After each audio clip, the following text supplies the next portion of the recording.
প্যানে ঝটপট মোমো তৈরি করার নতুন একটি রেসিপি নিয়ে চলে এসেছি। কোনো ধরনের ঝামেলা ছাড়াই খুব সহজে এই মোমো তৈরি করে ফেলতে পারবেন। আর সাথে থাকবে চিলি অয়েলের রেসিপি। তবে চলুন রেসিপিটি দেখে আসি।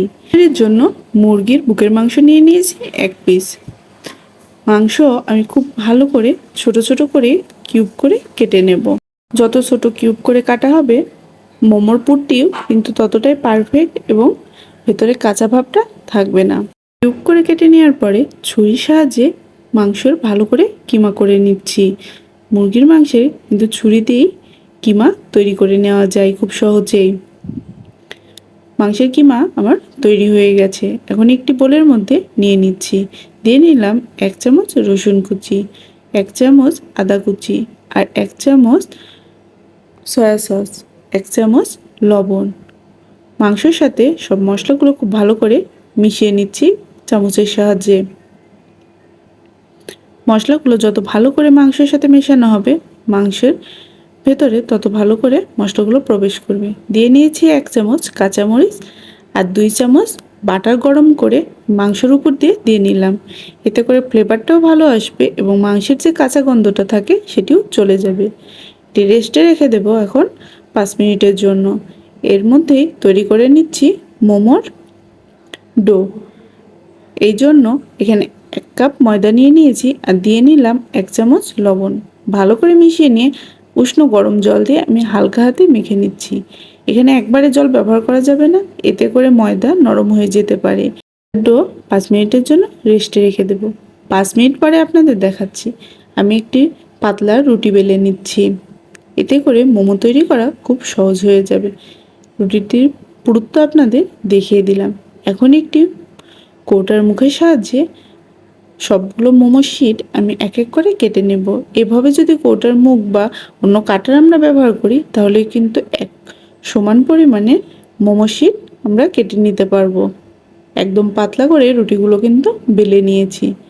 এর মধ্যে দিয়ে নেব আগে থেকে তৈরি করা পুর, চিকেনের পুর। আপনারা চাইলে মোমোগুলো শিট আরও বড় বা ছোট করতে পারেন। আজকের এই রেসিপিটি দেখে যদি আপনাদের ভালো লেগে থাকে আর আপনারা ফেসবুক পেজ থেকে দেখে থাকেন অবশ্যই আমার পেজটি লাইক করবেন, ফলো দিবেন আর বেশি বেশি করে ফ্রেন্ডস এবং ফ্যামিলির মধ্যে শেয়ার করবেন। আমার ইউটিউব চ্যানেল থেকে দেখে থাকলে অবশ্যই আমার চ্যানেলটি সাবস্ক্রাইব করে রাখবেন এবং পাশে থাকা বেল আইকনটি ক্লিক করে রাখবেন। এতে করে ভিডিও দেওয়ার সাথে সাথে আপনার নোটিফিকেশনগুলো পেয়ে যাবেন।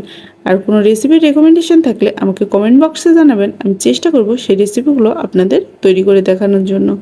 এখন একটি মোমো আপনাদের তৈরি করে দেখাচ্ছি। আমি খুব সহজ পদ্ধতিতে 4 রকমের মোমো তৈরি করে দেখাবো। আপনারা আমার হাতের দিকে খেয়াল করলে বুঝতে পারবেন মোমোটি কত সহজভাবে আপনাদের তৈরি করে দেখাচ্ছি। এখানে আপনারা আপনাদের পছন্দ অনুযায়ী যে কোনো শেপের মোমো তৈরি করে নিতে পারবেন।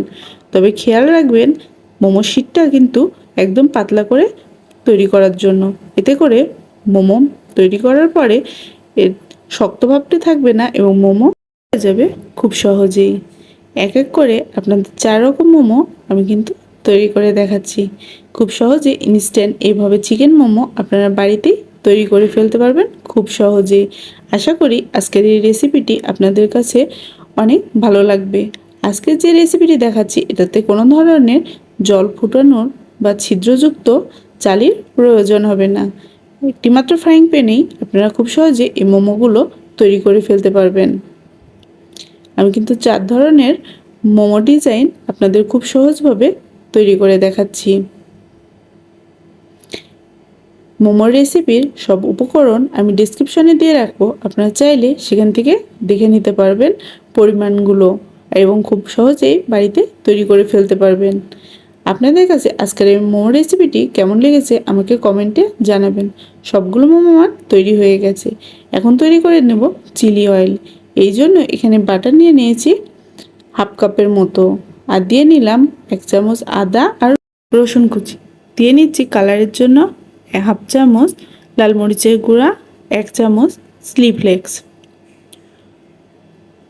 সবগুলো মশলা বাটারের সাথে আমি ভালো করে মিশিয়ে নিচ্ছি। এখানে কিন্তু চিলি অয়েলটি একদম লো আঁচে তৈরি করতে হবে। এখন এর মধ্যে দিয়ে নেব 2 চামচ টমেটো সস, আপনারা খুব সহজেই মোমোর সাথে চিলি অয়েল কিন্তু এইভাবে বাড়িতে তৈরি করে ফেলতে পারবেন। আবার চাইলে টমেটো সস বা ধনেপাতার চাটনি দিয়েও এই মোমো পরিবেশন করতে পারবেন। টমেটো সস কিছুক্ষণ নেড়ে চেড়ে বাটারের সাথে ভালো করে মিশিয়ে নিয়েছি, আর দিয়ে নিব 1 চামচ সয়া সস। সয়া সস দিয়েও আমি একইভাবে ভালো করে রান্না করে এখন নামিয়ে নেব। এই চিলি সসের সাথে যদি মোমো পরিবেশন করা যায়, এর টেস্ট আরও বেশি দ্বিগুণ হয়ে যায়। এখন একটি প্যান হালকা আঁচে আমি গরম করে নিয়েছি। এক এক করে সবগুলো মোমো এর উপরে দিয়ে নেব। আপনারা চাইলে এই মোমোগুলো কিন্তু আটা দিয়েও তৈরি করে ফেলতে পারবেন, যা অনেকটাই স্বাস্থ্যসম্মত। এবং যেহেতু এটি স্টিমে তৈরি হয়, তাহলে সেজন্য এর মধ্যে কোনো ধরনের ফ্যাট নেই। এখানে দিয়ে নিচ্ছি আমি 1 কাপ জল।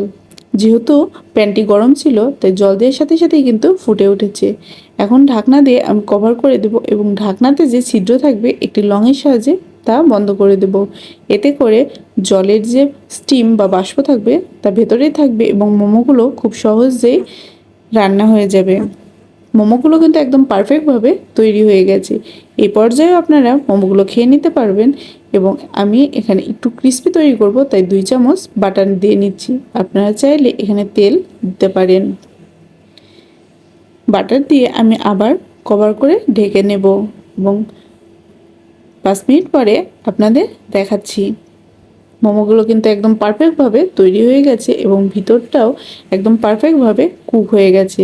একটি মোমো আপনাদের তৈরি করে দেখাচ্ছি, উপরটা কতটা নরম এবং নিচটা একদম ক্রিস্পি হয়েছে।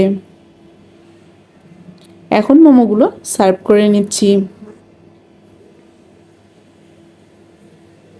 দেখতে যেমন লোভনীয় হয়েছে, খেতেও ততটাই মজাদার এই চিকেন মোমো। আমরা রেস্টুরেন্টে বা বিভিন্ন স্ট্রিট ফুডে এই মোমো খেয়ে থাকি। আশা করি এই চিলি অয়েল এবং স্টিম মোমোর এই রেসিপিটি আপনাদের কাছেও অনেক ভালো লাগবে। আজকে এই পর্যন্তই। নতুন একটি রেসিপি নিয়ে হাজির হয়ে যাব। ততক্ষণ পর্যন্ত সবাই সুস্থ থাকবেন, ভালো থাকবেন, আর এইভাবে আমার পাশে থাকবেন। বেশি বেশি করে এই রেসিপিগুলো শেয়ার করবেন ফ্রেন্ডস এবং ফ্যামিলির মধ্যে। তারা খুব সহজে এই রেসিপিগুলো পেয়ে যাবে। ধন্যবাদ সবাইকে।